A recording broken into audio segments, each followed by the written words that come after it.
Welcome to Standard Chartered Money Insights, a podcast series by Standard Chartered Bank that brings you market views and insights on the go. Hello, everyone. My name's Manpreet, and welcome to Through the Noise.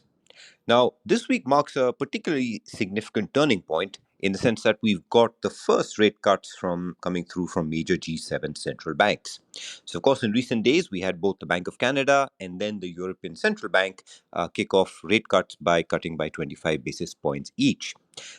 This, of course, in response to what we see as inflation going in the right direction, but potentially some softer growth ahead, particularly in some labor markets. Key question for markets now, of course, is how many others will follow suit, especially when the Fed may consider cutting rates.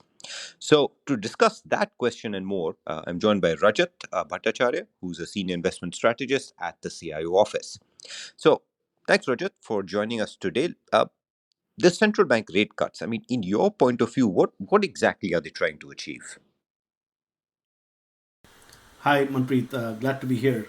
The aim of these central banks is to preemptively, and that's the key word, preemptively ease multi-decade high policy interest rates to support growth and avoid a recession as long as disinflation continues. Now, we believe proactively easing central banks, which is helping pull bond yields lower, are positive for risk assets, especially US equities in the coming months. Now, you mentioned the Bank of Canada and the ECB both cut rates, and those rate cuts were widely anticipated. Inflation in Canada has fallen within the BOC's 1 to 3% inflation target, while euro area inflation is gradually declining towards the ECB's 2% target. Although in May it ticked higher towards actually 3%, but they still went ahead with this preemptive rate cut.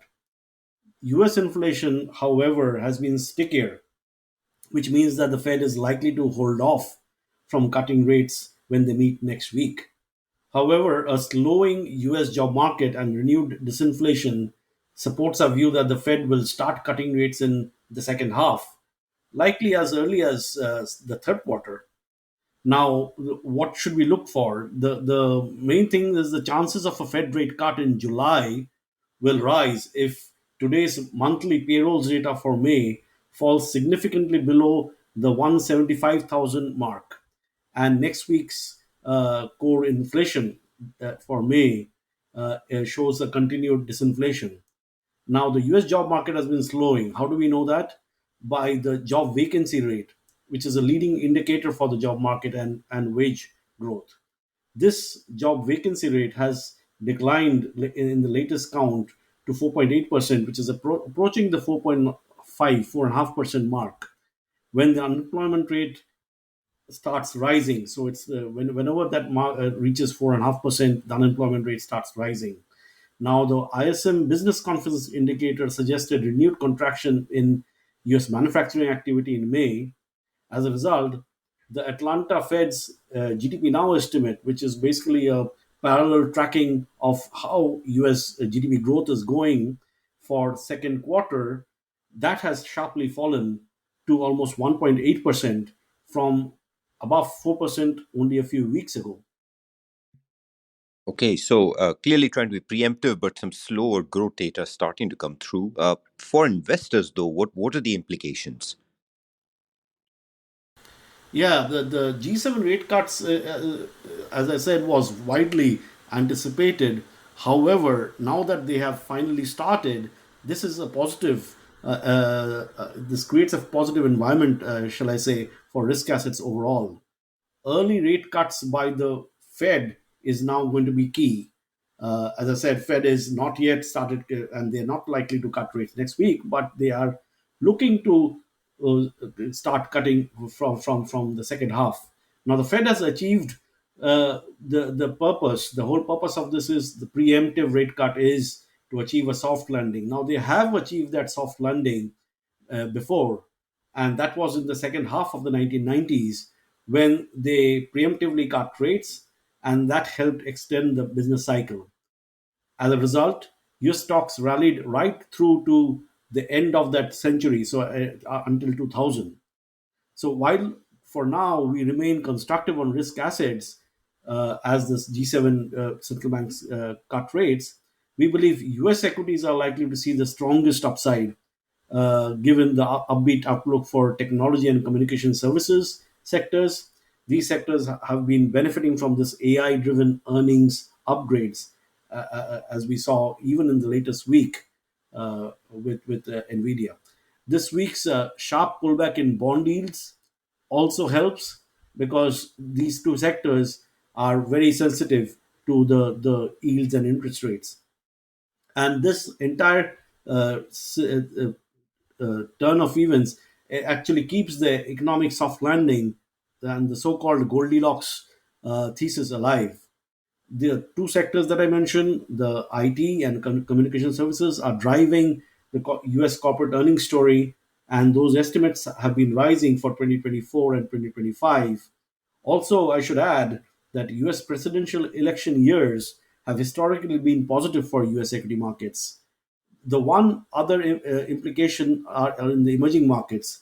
In EMs, the dollar bonds there are likely to also benefit from the G7 central bank rate cuts because easing of G7 policy typically leads to renewed flows into emerging market debt. Okay, so let's stay on that thought for a moment because we it's hard to talk rate cuts without talking about bond yields. But what about U.S. government bond yields specifically? I mean, they have already moved lower in response to these rate actions. Where do you see the risk reward for high quality bonds at this point in time?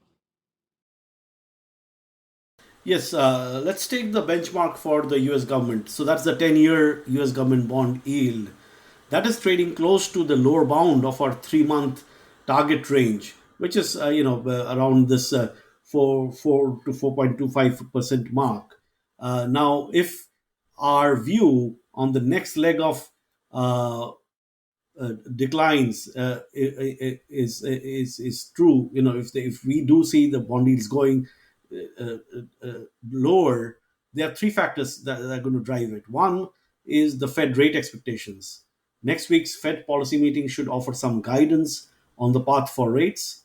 Critically, we would watch for the Fed's assessment of recent data. As I said, recent data have been slowing both in the job markets, inflation, manufacturing. The second aspect that we need to look for is continued disinflation. April's inflation data was a break after 3 straight months of rise earlier this year. Now, next week's inflation data for May is likely to help gauge whether that April data was a blip or indeed a resumption of the disinflationary trend. And finally, is the labor market. As I said, the job vacancy rate and jobless claims point to a deterioration in the job market last month. We're going to get the latest data for May tonight. The upcoming non-farm payrolls tonight will be crucial for confirming this trend assumption or this downtrend that we've been talking about. We believe these factors argue for a core holding on developed market investment grade government bonds. Any rebound in yields would, of course, offer an opportunity to lock in at high levels, high yield levels. And what about currencies? I mean, yields are one outcome, but I imagine there'd be a significant impact on currencies like the euro as well. Yes, indeed. And there, the ECB rate cuts and its outlook is critical. So, as I mentioned, the ECB started cutting rates this week. It was the second central bank after the Canadian central bank to cut rates amongst the G7 central banks. Now, it cut rate by 25 basis points as market expected.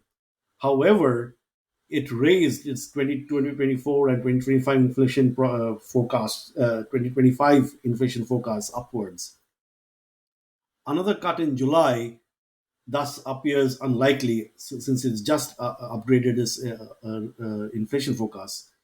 And wage growth there is also on still very elevated and sticky. Meanwhile, recent US economic data has been mixed. As I mentioned, the manufacturing sector and labor markets are cooling. Inflation remains sticky.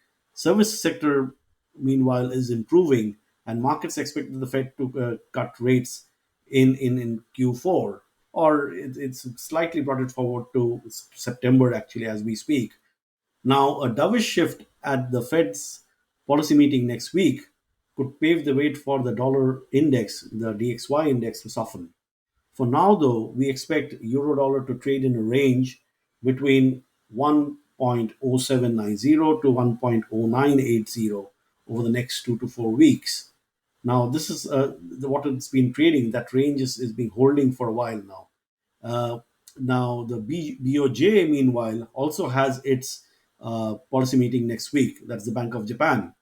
And we will be closely watching that too, because there we see the opposite phenomenon of rising expectations of a rate hike in late third quarter. Now, any surprise discussion of the bank reducing bond purchases could act as a catalyst for the dollar yen, and that could lead to a downside in the dollar yen towards the 150.9 mark over the next 2 to 4 weeks. Thanks, Rajat, for that discussion. I think we're about out of time, so maybe we'll wrap up the conversation here today. As always, maybe if I can just talk about some of the top implications. Rate cuts, of course, the key event, potentially quite positive risk assets, particularly in the US, where we like the tech and communication services sector, if the Fed indeed does follow suit. Second, of course, bond yields have fallen, but we still see a case for a core holding in high quality bonds.